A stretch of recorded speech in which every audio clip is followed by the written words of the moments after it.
Hi guys! Welcome to my vlog kung saan share ko sa inyo yung mga experiences ko, yung mga lugar na napuntahan ko, mga tips, mga ideas na nakukuha ko sa mga travel na pinupuntahan ko. And siya nga pala, you might think na hindi maganda as a mom na mag-travel, to have your me time. So para sa akin guys, kailangan natin to. Kasi how can we give if we have nothing to give, diba? So we have to really refresh.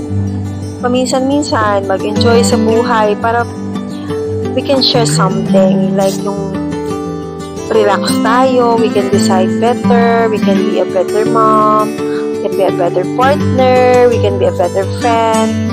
And syempre, iba yung nagagawa kapag nakaka-travel ka kasi nag-reset yung mind mo.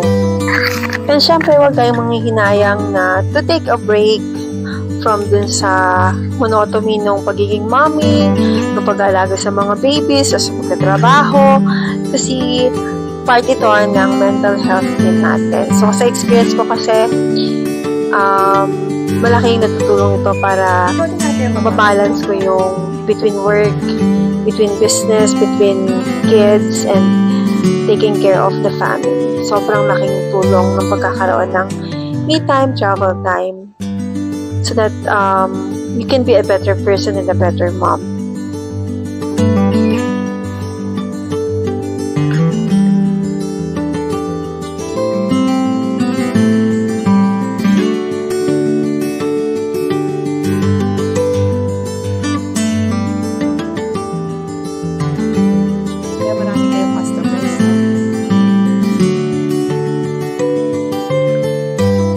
After nga pala ng massage, pwede kang mag-picture-picture sa labas kasi may pool at may mga picture-taking area sila. And then after that, meron silang mag-graham cake and libreng diba, social.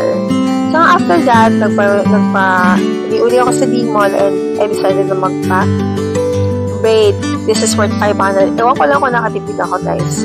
Pero, ayun, worth it naman yung day 1 natin. Thank you guys for joining me. See you again on my next vlog.